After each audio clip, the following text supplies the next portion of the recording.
Hi, it's Ryan here. Just wanted to share real quick how I went from 0% to 40% closing a high ticket offer. So, stage one, inexperienced. I was a 0% closer. I had my own weight loss offer. I was terrified of phone selling at the time. This was 2016, 2017. My solution, I purchased a program, Sam Ovens Uplevel. Sam taught me the numbers of high ticket coaching, high ticket selling, why it's important, how it can especially help you if you're running ads, which are very expensive. He taught me how to book calls, and he gave me a good starting script for starting to understand my prospects' pain, what they're hoping to accomplish, the gap there, and then how to propose that I could help them. And more important than anything, Sam encouraged me to get on the phone and really convinced me my only way to solve my money problem for my business at the time, my weight loss business, was to get on the phones and talk to people and help them one to one. So that was really important for me in my career of learning how to sell and going from someone who had never sold anything over the phone to being able to sell it at 20%. Also important in that journey was Tanner Chidester, Elite CEOs. He had a program specifically for people who are in fitness and weight loss coaching, which was important. But what I learned from Tanner was I listened to one of his calls, and he taught me you didn't have to be perfect. You didn't have to be smooth to sell high ticket. I always thought I had to be polished, button up, say every right word at the right time. And I remember listening to one of his calls that he recorded and shared with me. And I remember he coughed through the entire call like he had a cold, and he got the prospect's name wrong like several times. And to me, I thought that would be a deal killer, but that's not what was important. And he actually closed that call at like $4,800 paid in full from the prospect. And it just blew my mind, and it showed me what was possible if you got some specific things right in the call. And it wasn't important to be smooth, or it's okay if you say or kind of he's literally coughing through the whole call. So Sam Ovens and Tanner were hugely influential in getting me from like a 0% closer to someone who's competent and capable of closing about 20%. And so 5 years ago, 20% was considered good. That'd be KPI if you got on an offer. Now I think it's more like 25 to 35%, somewhere in there. Maybe 30 is considered like really good. But at that point, I was comfortable on the phone, but I was less comfortable on Zoom. And this was important because a lot of the offers were transitioning to Zoom, and I was no longer selling my own offer. I was helping other offer owners sell their high ticket product. Um, so I had to get comfortable on Zoom, which meant I needed better memorization of my script because you can't always be looking at your screen or your printout, and there's more eye contact, and you got to be like showing the prospect that you're listening, which for me on the phone was easier. I could look at my script, I could hear the prospect, but I didn't also have to have the eye contact and watching their body language and sort of that sort of stuff. So Zoom required me more memorization of the script and more eye contact, which I had to learn over time. And then I also hired more sales trainers. I hired Jeremy Miner. He taught me how to ask better questions with better timing, how to pull out the consequences of their inaction, which will help them develop internal urgency and tension. He taught me better objection handling. In the past, a 20% closer, if you threw me an objection, I pretty much sent it to follow up. Jeremy taught me better approaches to handling objections so you can still get the close, even if they objected.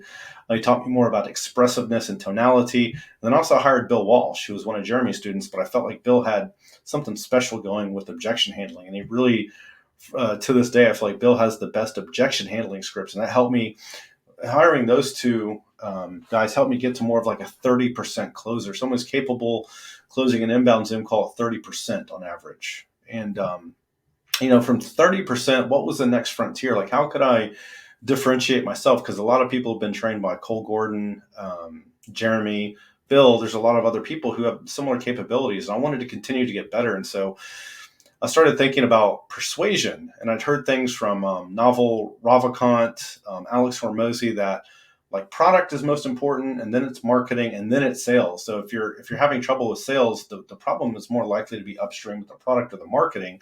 And so that made me feel like, okay, marketing is even more important than the sales. And I needed to realize that sometimes on the call, I had to be the marketer because sometimes the prospect hadn't fully gone through the VSL, hadn't gone through the ebook you sent them or the testimonials or the case studies, and they were showing up fairly cold. So I realized that I needed more compelling presentations. I had to use the presentation to overcome my clients' most common objections. And I relied heavily on someone called Scott Adams. He wrote books called Winning Bigly, all about persuasion. And I realized that sometimes I'm the marketer as well as the salesperson. So it's great to have NEPQ and Bill Walsh's objection handling, but sometimes I've got to have a compelling visual for the client. So it's all about using Zoom to my advantage and using its visual capability to create a compelling presentation. And then also in my follow-ups, I would follow up with results, pictures, videos, but I would do it in a casual manner, like, hey, this is interesting, or hey, did you see this? I wouldn't be like, hey, this client got this result and you can do it too. Why aren't you signing up? I'd be like, hey, check this out. You might find it interesting. And that casual kind of follow up where they had to make the conclusion that those were amazing results, that started helping me. So now at this point in my career, I'm confident I can get on a good offer and close at 40%. And so now the next frontier is like, how do I get from 40% to even higher? And what I have for case studies on that is just a few. So I know Matt Ryder, I once spoke with him and he's like, well, I'm selling a lot of this particular product because I'm fully congruent. He was talking about selling NEPQ, Jeremy's offer, and he had got great results with Jeremy's product. So it was much easier for him to be an authority in the call. And so he had a very high close rate. And so that's kind of led me to think about more about the products that I sell, the teams that I work with, the companies I work with, and how can I be fully congruent on their offer? How can I do what they teach their clients to do? How can I become an authority?